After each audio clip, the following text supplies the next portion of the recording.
Le deuxième module, je l'ai appelé gestion de portefeuille. Là, on va parler de choses très concrètes. Donc, je veux dire, encore une fois, vous avez un corpus théorique et petite nouveauté pour le coup, vous avez des applications. Oui, parce que là j'ai un petit piège aussi avec la gestion de patrimoine, c'est que le premier module en fait c'est vraiment que de la théorie, c'est un peu rébarbatif, mais sans ça vous n'allez pas très loin. Donc c'est pour ça que voilà. Après tous les autres modules, vous avez un corpus théorique et des applications. Donc dans la gestion de portefeuille, deuxième module, vous avez corpus théorique. Comment construire une analyse financière. Donc là on parlera d'analyse fondamentale. On étudiera par exemple le bilan, compte de résultat, les soldes intermédiaires de gestion. Je vous expliquerai comment on construit une analyse fondamentale, quels sont par exemple les ratios financiers à étudier. Par exemple, si vous avez jamais entendu parler de price to book, de price earning ratio ou d'intensité capitalistique, dites-vous que vous avez raté à peu près l'essentiel de tout ce que vous avez besoin pour aller sur les marchés. Parce que connaître par exemple le PIR, le PER, c'est bien, mais c'est pas suffisant. Mais si vous n'en avez jamais entendu parler, dites-vous que votre niveau en finance, et avec tout le respect que je vous dois, est vraiment très très faible. Et que par conséquent, un influenceur qui vous dit ouais, vous pouvez aller comme ci, comme ça sur les actions, acheter ci, acheter ça, mais qui vous ont jamais même parlé de ratio financier et de comparaison sectorielle ou historique, là, vous pouvez vraiment vous dire qu'il y a un truc qui ne va pas. Voilà. Le deuxième cours, alors c'est assez généraliste, on vous parlera de finance de marché au sens, je dirais, large du terme, mais de manière généraliste. C'est-à-dire que si on va rentrer sur chacun de ces sujets, on n'en aura pas fini. Ce que j'appelle finance de marché, c'est par exemple vous expliquer comment fonctionnent les marchés, l'organisation des marchés, vous expliquer par exemple ce que c'est qu'une chambre de compensation, un carnet d'ordre, vous expliquer par exemple ce que c'est qu'un price action, qui fait quoi sur les marchés de manière concrète.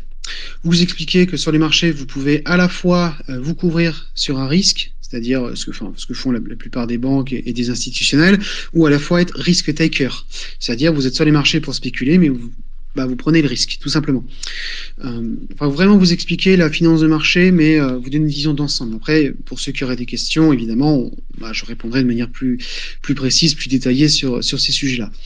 Troisième cours, je vais vous parler aussi d'un sujet qui est la base de la base dans le trading, c'est ce qu'on appelle la gestion d'actifs. Alors, j'ai préféré mettre le mot gestion d'actifs que gestion de portefeuille, parce que pour moi, c'est plus percutant. Là, je vais vous parler non seulement de la théorie moderne du portefeuille, comment on construit un portefeuille, par exemple, avec deux actifs. On va également vous parler de tout ce qui va être ratio de Sharpe, ratio de Trenor. On va, par exemple, parler de VaR, de volatilité. Mais on va également avoir des applications concrètes dans la partie, pour le coup, application, liées en rapport à la gestion d'actifs. Comment, justement, construire un portefeuille avec un fichier Excel. Comment vous téléchargez les données sur Internet, comment vous les retraitez, comment vous les présentez, et justement, comment vous pouvez vous en servir.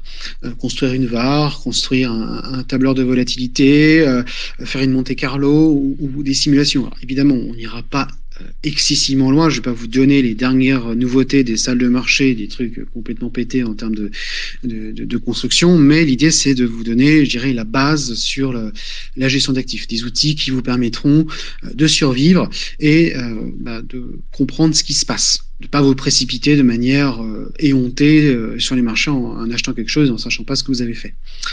Voilà. Pour les applications, donc je vous ai parlé de la gestion d'actifs, mais je vais également vous parler de la veille de marché. Alors, j'aurais dû appeler ça, je pourrais appeler ça méthode et outils de veille. Mais le problème, c'est que les gens aiment bien des mots précis, alors je préfère mettre veille de marché. Je vais vous expliquer comment définir puis construire une veille de marché en utilisant des outils qui sont issus de l'intelligence économique. Alors pour la faire très rapidement, vous avez deux possibilités pour faire une veille de marché. Soit vous la mettez de manière passive, c'est-à-dire que vous allez paramétrer un agrégateur de flux comme RSS Wall, comme je sais plus comment ça s'appelle en français, ça c'est la chouette, RSS chouette ou Hibou, un truc comme ça. C'est un agrégateur, en fait, vous allez copier du code, ça peut être sur le Figaro, Zone Bourse, ce que vous voulez. Dès que vous avez un article ou un sujet qui sort, et bien bim, vous l'avez sur votre ordinateur. Vous n'avez pas besoin de vous connecter sur 50 sites internet en même temps. Vous avez référencé vos sources diffusent de l'information et cette information est centralisée sur votre agrégateur, sur RSS Wall. La deuxième façon de faire une recherche sur Internet, c'est de référencer les sites et d'y aller de manière, je dirais, active. toujours faire les deux. Vous pouvez pas faire une veille de marché de manière passive seulement ou une veille de marché de manière active seulement. Si vous la faites de manière passive, vos sources peuvent tomber en désuétude ou être moins pertinentes. Si vous la faites uniquement de manière active, vous n'aurez pas le temps de faire autre chose. C'est pour ça qu'il y a toujours en fait une dualité.